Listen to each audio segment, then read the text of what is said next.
Black smoke billowed from the burning apartment complex, filling the air with ash and chaos. In a corner of the courtyard, a woman with long brown hair knelt beside a victim, her gloves stained with blood. A firefighter, breathing heavily, shook his head dismissively. "You're just a nurse. Don't try to do more than you're trained for." 10 minutes later, the fire chief arrived on scene. He stopped cold when he saw the perfect sutures, stabilization bandages, and chest drainage tube. He whispered, "Who trained you like this?" Meet Elena Marquez, 29 years old, European Latin American heritage that showed in her olive complexion and the determined set of her dark brown eyes. Long brown hair pulled back in a low ponytail, practical and neat. She wore a simple white shirt, khaki pants, and the bright orange vest that identified her as a community medical volunteer. Her beauty was sharp but understated, no makeup, no jewelry, except for a simple watch. Her frame was lean but carried the kind of quiet strength that came from years of physical and mental endurance training. Elena worked as a civilian emergency nurse, regularly supporting community events and occasionally joining the local rescue squad when they needed extra medical personnel. Her colleagues knew her as steady, patient, and always willing to help others before being asked. But that willingness to help had earned her more dismissal than respect from the fire department personnel she sometimes worked alongside. During a training exercise the month before, a young firefighter had laughed at her participation. "Nurses like you only know bandages and bedside manner. Don't think you can handle real emergency rescue in complex situations." Elena's response had been typical, quiet and thoughtful. "I hope you're right, because if you're wrong, it means someone was in real danger." The comment had drawn more laughter from the group, but Elena hadn't argued. She never argued. Her daily life reflected the same quiet competence she brought to emergency situations. When an elderly vendor's cart was knocked over by strong winds, Elena stopped to help rebuild the display and refused the woman's offer of money for her assistance. "She's too kind for her own good," another vendor commented, watching Elena walk away. "But nobody really knows who she is or where she came from." It was true. Elena kept her background private, sharing only what was necessary for her current role. When asked about her previous experience, she would say simply, "I've worked in emergency medicine for several years," and changed the subject. What people didn't notice were the small details that suggested a more complex history. Elena's emergency response kit was more comprehensive than typical nurse equipment. Her reaction times were faster than civilian training usually produced, and her ability to remain calm under extreme pressure seemed beyond what most people developed working in standard hospital settings. During community events, Elena positioned herself strategically, always where she could see multiple exit routes and potential hazard points. Her scanning pattern was methodical, professional, and suggested security awareness that went beyond medical training. The local fire chief, Captain Morrison, had noticed these details but hadn't commented on them. He recognized competence when he saw it, even if he didn't understand its source.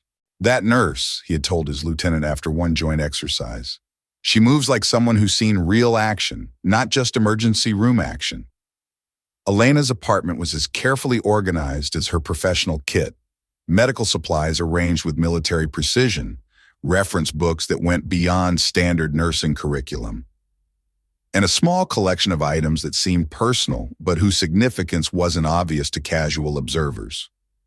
She volunteered for the most challenging shifts, the events where others might get hurt, the situations where medical support was most likely to be needed, not for recognition or advancement, but because she understood that preparedness could mean the difference between life and death. "I'd rather be ready and not needed," she often said, "than needed and not ready." Her colleagues appreciated her reliability, but few understood the depth of experience that drove her careful preparation. In the chest pocket of Elena's volunteer vest, she always carried a pen engraved with Mosul 2016 inches. No one at her current job knew it marked the location where she had once performed emergency surgery under fire to save an entire squad. The explosion came without warning, a gas leak ignition that turned a quiet Tuesday morning into chaos. The apartment building's first floor erupted in flames, sending glass and concrete fragments across the courtyard where Elena had been conducting a routine community health screening. The blast knocked everyone to the ground, but Elena was the first back on her feet, immediately scanning for casualties while others were still processing what had happened. "Multiple injuries," she called out, pulling her emergency kit from the screening station. "I need everyone to stay calm and move away from the building." The first firefighters arrived within minutes, their truck's sirens adding to the cacophony of car alarms and screaming that filled the air. Lieutenant Jackson, the same young firefighter who had dismissed her during training, saw Elena moving toward the injured and immediately moved to stop her. "Ma'am, you need to stay back. This is a fire department operation now. You're not authorized to enter the danger zone."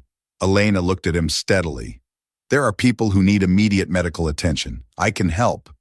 "You're just a nurse," Jackson replied, his tone showing the same condescension she had encountered before. "Stay behind the safety line and let us handle the real emergency work." Elena nodded without arguing, but her eyes were already cataloging the scene. She could see at least 3 people down in the courtyard, and from their positions and the debris patterns, she could assess their likely injuries before even reaching them. When Jackson turned to coordinate with his team, Elena moved. The first victim was obvious, a middle-aged man lying near the building's emergency exit, his chest rising and falling in the irregular pattern that indicated serious internal trauma. Blood was coming from his mouth, and the way his rib cage was positioned suggested broken ribs and possible punctured lung. Elena knelt beside him and immediately began her assessment. What she found confirmed her worst fears: tension, pneumothorax with hemothorax, air and blood accumulating in the chest cavity, compressing the lungs and heart. Without immediate intervention, he would die within minutes. She called for equipment, but the firefighters were busy establishing a perimeter and fighting the flames. No one responded to her requests for assistance. That's when Elena made the decision that would change everything. From her kit, she pulled out equipment that most community health volunteers wouldn't have and wouldn't know how to use. A chest tube insertion kit, surgical clamps, and sterile drainage equipment that belonged in an operating room, not a volunteer's emergency bag. Her movements were swift and precise as she prepped the insertion site. She had done this procedure dozens of times, but never under these conditions, at least not since leaving the military. "Need to relieve the pressure," she murmured to herself, using the calm, focused voice that had carried her through much worse situations. Insertion point between the 4th and 5th ribs, mid-axillary line. An older firefighter, Sergeant Williams, was passing by when he saw what Elena was doing. He stopped abruptly, his eyes widening as he watched her technique. "That procedure," he said to himself, "I've only seen that in combat zones." Elena didn't hear him. She was completely focused on saving a life, using skills that officially she had never learned in her civilian nursing program. The chest tube went in perfectly, immediately relieving the pressure and allowing the man's breathing to stabilize. But she wasn't finished. The blood loss was still critical, and she needed to establish pressure control on several bleeding sites while maintaining the chest drainage. Her hands moved with the kind of efficiency that only came from extensive practice under extreme conditions. William stepped closer, watching in amazement as Elena managed multiple complex procedures simultaneously. "Ma'am, where did you learn to do that?" Elena looked up briefly, her hands never stopping their work. "Emergency medicine," she said simply, then returned her attention to the patient. But Williams had been a paramedic before joining the fire department, and he recognized combat field surgery when he saw it. The techniques Elena was using weren't taught in civilian medical programs. They were military trauma protocols designed for battlefield conditions. As Elena worked, other details became apparent to the observant sergeant. Her kit contained equipment that wasn't standard issue for community volunteers. Her approach to triage followed military protocols. And most tellingly, Her reaction to the chaos around her was the calm, methodical response of someone who had worked under fire before. Literally. "How long have you been doing emergency medicine?" Williams asked, genuinely curious now. "Long enough," Elena replied, checking the man's pulse and breathing. "His vitals are stabilizing. We need to get him to a trauma center within 20 minutes. Williams nodded and called for an ambulance, but his mind was working on the puzzle of who Elena really was. The equipment, the techniques, the calm under pressure, everything pointed to military medical training, probably in combat conditions. When Elena stood up from her successful stabilization of the patient, Williams noticed something else. Around her left wrist was a faded red cord, tied with 5 small knots. He recognized it as the kind of personal marker that combat medics sometimes used to track successful saves under fire. The red cord on Elena's wrist was indeed a marker from her military service. Each knot represented a complete surgical team, save where she had successfully treated all members of a unit under hostile fire. 15 minutes after the initial explosion, Fire Chief Morrison arrived at the scene to assess the situation and coordinate the department's response. He had been at the station reviewing budget reports when the call came in, and traffic had delayed his arrival. As he walked through the security perimeter, Morrison expected to find the usual organized chaos of a fire response, his teams fighting the blaze while paramedics handled the injured. What he found instead was something that stopped him cold. Kneeling in the courtyard was Elena, surrounded by medical equipment that definitely didn't come from a standard volunteer kit. She was working on a patient with the kind of focused intensity that Morrison had seen only in the most experienced trauma surgeons. But it wasn't just her concentration that caught his attention. It was the specific technique she was using. Elena had established not 1 but 2 chest drainage systems, maintaining perfect pressure balance while simultaneously controlling bleeding from multiple trauma sites. Her positioning, her instrument handling, her systematic approach to complex trauma. Morrison had seen exactly this combination of skills before. Iraq, 2016, Mosul offensive. Morrison had been a military liaison officer attached to a special operations unit that had taken heavy casualties during an urban assault. Their medic had been killed in the initial contact, leaving them with multiple critically wounded soldiers and no immediate evacuation available.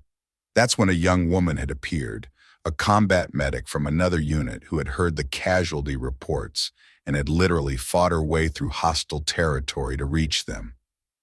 For 7 hours, under constant enemy fire, she had performed field surgery that kept his entire squad alive until extraction was possible. He had never learned her name. Security protocols and the chaos of combat had made proper introductions impossible. But he remembered her technique, her equipment, and most of all, the calm precision with which she had worked while bullets were flying overhead. The woman kneeling in the courtyard was using identical methods. Morrison approached slowly, not wanting to interrupt what was clearly critical medical work. As he got closer, he could see the details that confirmed his growing suspicion. Elena's suturing technique was perfect, not the basic field stitching taught in civilian first aid, but the complex layered closure used to repair combat trauma. Her bandaging was professional-grade stabilization that would hold under transport and during surgery. And the chest tube placement was textbook military trauma protocol. "Sergeant Williams," Morrison called to his most experienced firefighter. "What's the situation here?" Williams looked up from his own patient assistance duties. "Chief, we've got a civilian volunteer who just performed advanced trauma surgery that saved this man's life. I've never seen anything like it outside of a military hospital." Morrison knelt down beside Elena, who was making final adjustments to the chest drainage system. "Ma'am, I'm Fire Chief Morrison. Can you tell me about your medical background?" Elena looked up, and Morrison found himself staring into eyes that he suddenly remembered. Calm, determined, and carrying the weight of someone who had seen too much but never stopped fighting to save lives. "I'm Elena Marquez, community volunteer medic," she said simply. "This patient had tension pneumothorax with hemothorax. I've stabilized the pressure and controlled the bleeding, but he needs immediate transport to a trauma center with thoracic surgery capability. Morrison's breath caught. The voice was familiar too. Ma'am, have we met before? Your technique? It's very specific. Elena's hands paused for just a moment in their work. I've worked emergency medicine in various locations, she said carefully. Mosul? Morrison asked quietly. Elena looked at him sharply, really seeing him for the first time. Her eyes widened slightly as recognition dawned. Captain Morrison, 2nd Battalion? Lieutenant Colonel Morrison now, he said with a slight smile. But yes, you saved my entire squad that day. The firefighters working nearby had stopped to listen to this exchange, sensing that something significant was happening. Ma'am, Morrison continued, my team and I never got the chance to properly thank you. You disappeared after the medevac, and by the time we got back to base, all we could learn was that you had been reassigned. Elena smiled slightly, the first genuine emotion she had shown since the emergency began. You don't thank someone for doing their job, Colonel. You honor them by staying alive and continuing the mission. Lieutenant Jackson, who had been listening from a few feet away, looked stunned. Chief, are you saying she's... Former military combat medic, Morrison confirmed. One of the best I've ever seen work under fire. Elena stood up as the ambulance crew arrived to transport her patient. She gave them a rapid but thorough briefing on the procedures she had performed and the patient's current condition, using medical terminology that demonstrated deep trauma experience. As the ambulance departed, Morrison addressed his team. Gentlemen, what you just witnessed was a masterclass in emergency trauma medicine. This woman performed procedures under field conditions that would challenge most hospital trauma teams. But Chief, Jackson said, confusion evident in his voice, she's just a community volunteer nurse. No, Morrison replied, looking at Elena with obvious respect. She's a warrior who chose to continue serving in civilian life. And thanks to her, that man is going to live. Elena was packing up her equipment, trying to return to her quiet, unassuming role.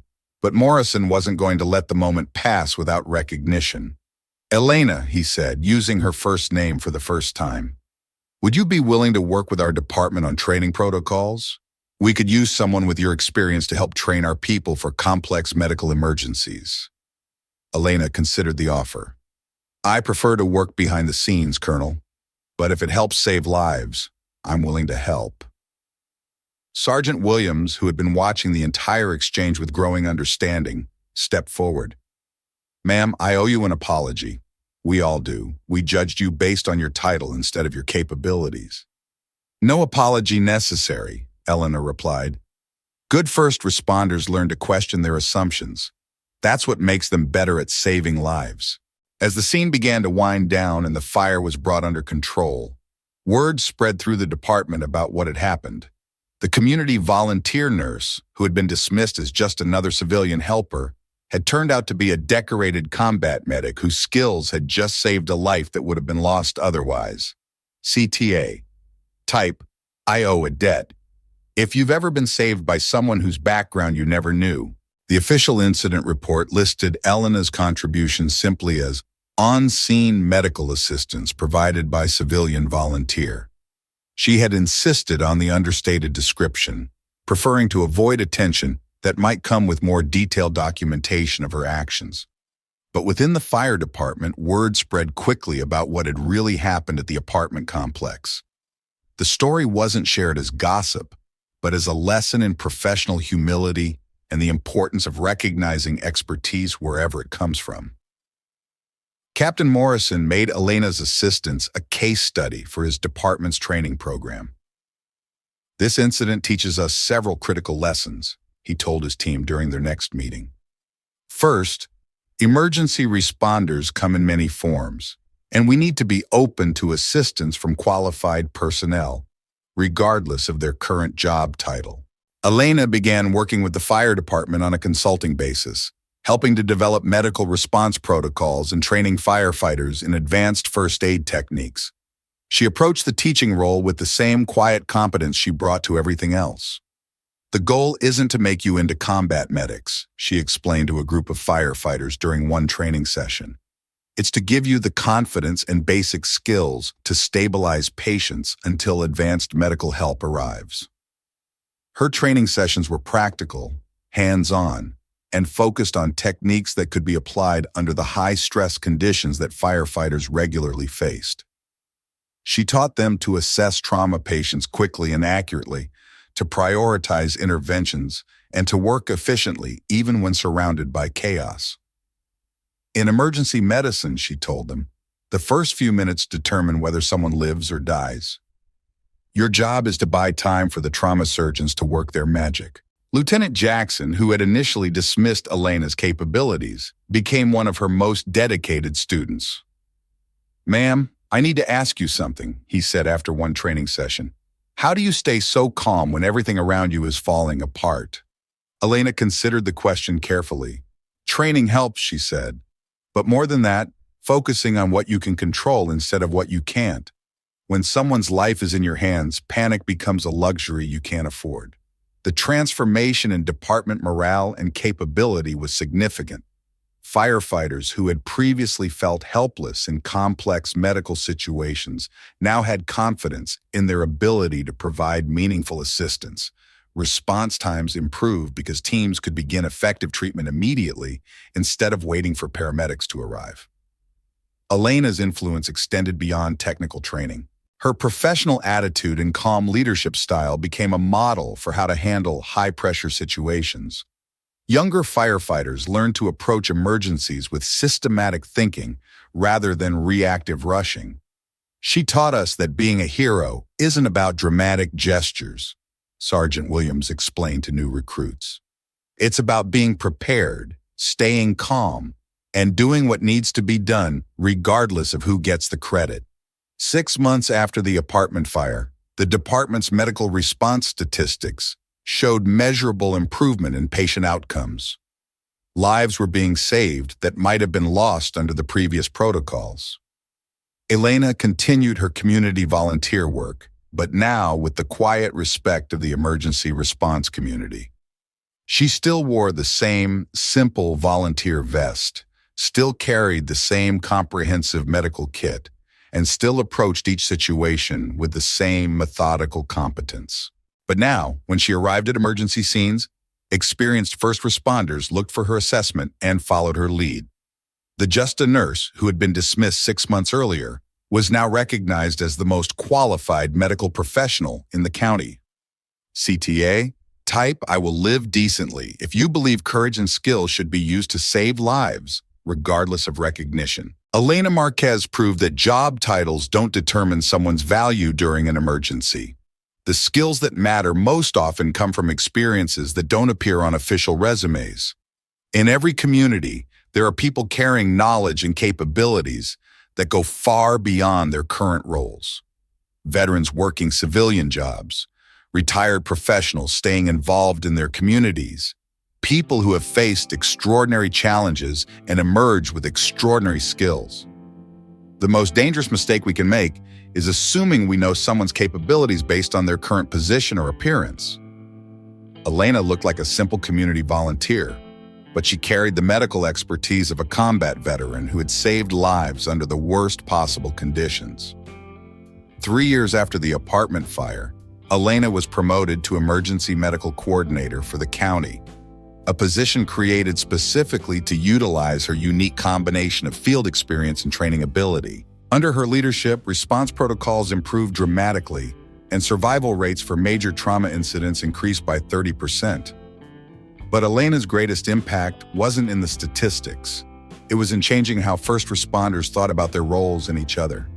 She had demonstrated that expertise comes in many forms, and that the person who saves your life might be someone you never expected. The fire department's training facility now has a plaque dedicated to the principle Elena embodied. Excellence in emergency response comes from recognizing and utilizing all available expertise, regardless of its source. New recruits learn Elena's story as part of their orientation, not as a lesson about medical technique, but as a reminder about professional humility, and the importance of teamwork across organizational boundaries. The next time you're facing an emergency, instructors tell trainees, remember that the person who can help might not be wearing the uniform you expect. Stay open to assistance from anyone with the skills to save lives. This story reminds us that in crisis moments, what matters isn't hierarchy or job descriptions, it's competence, preparation, and the willingness to act when action is needed. Elena's approach to emergency response became a model for communities across the region. The integration of experienced volunteers into professional response teams, the emphasis on cross-training between different emergency services, and the recognition that life-saving skills exist throughout the community. Most importantly, Elena proved that true professionals serve wherever they are needed, using whatever role allows them to make the greatest difference. She could have sought recognition for her military service or leveraged her expertise for career advancement. Instead, she chose to work quietly in the background, ready to step forward only when lives depended on her skills. The next time you see someone in a simple uniform doing seemingly routine work, remember Elena Marquez. Remember that extraordinary capability often disguises itself as ordinary service, and that the person standing next to you might be exactly who you need when everything goes wrong. If you believe in stories that touch the heart like this one, leave a comment. And don't forget to subscribe to The Veteran Story. We tell the stories that shouldn't be forgotten. Real people are creating and telling stories, not mass-produced AI.